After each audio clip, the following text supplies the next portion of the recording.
SOF 1316. Later still the light of truth dimmed until it could scarce be seen, but always there were the few within the many, and the many hid them. The light of the few was a precious thing, safeguarded with diligence and care.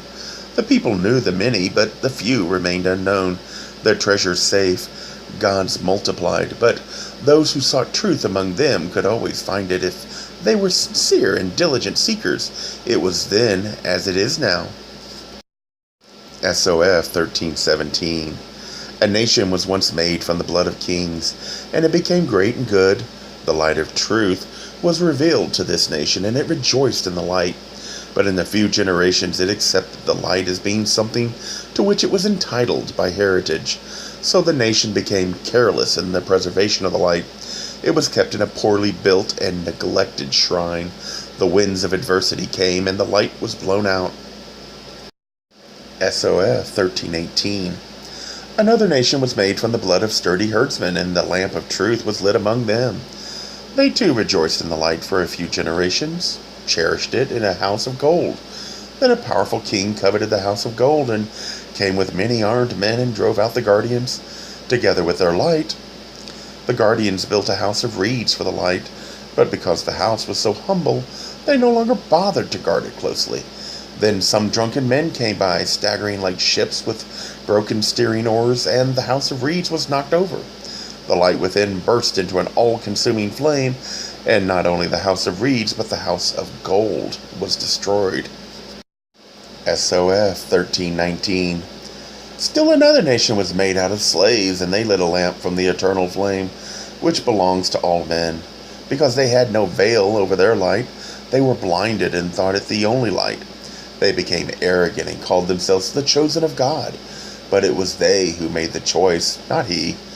Though their God was a God above earth, and their God, he was not the God of mankind. And though he serves the Supreme Spirit, he is not the Supreme Spirit. SOF 1320. So it is that the children of light understand that the majority of men who seek the light are like children playing about a brazier. As a man long confined in darkness is blinded by the sunlight, so are most men blinded when brought into the presence of the light of truth. Even though it be heavily veiled, only gradually can men be brought out of darkness into light. SOF 1321. Yet even the children of light have become divided among themselves, and one institution became two. The institution of the East claims it is the true guardian of the written records, but now we have books written even before those copied by the scribes of Hezekiah.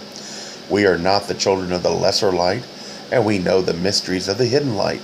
Only we in the cold north will survive. For did not Amos write, "Our destiny lies in a much bleaker land, where our seed will be planted in strange soil? It will lie within the bosom of an untamed land, until quickened to growth by the warmth of the desires of men." SOF 1322. Keeta taught that this means we should not seek to spread or reveal the light until our day of destiny, which must lay ahead. Therefore, those who say we must multiply our strength or be lost, like a bead among the wheat harvest, are mistaken. They talk against our destiny, which is written and unalterable. SOF 1323. We know nothing of our first leader in light, except that he was a priest warrior skilled with the spear, and he lived in times of war. His name is not recorded, for he said, "True masters are to be known by their works and not by their names. They who seek to stand forth from other men and raise themselves up to increase their statue before the generations seek vain glory." He said, "I am no more than the storehouse into which the harvest is gathered. The good grain within comes from many fields and is produced by the labors of many men. If I said all this is my own growing, I would lie. Therefore, so that men cannot attribute undeserved greatness to me, I make myself faceless, and men may see as they will." SOF 1324. In those days the children of light was sought out and persecuted, and no man knew another by his name, for the tools of the tormentors awaited them. Many were hung by the riverbank, feet uppermost, for the governors said, "These people read their books upside down." The woman they consigned to houses of pleasure, so that many died in their degradation. SOF 1325. We know that the first leader of light was among the highborn of Egypt, and his name was struck on marble pillars. He was cast down because he carried the lamp of truth, and his name was removed from the records of Egypt.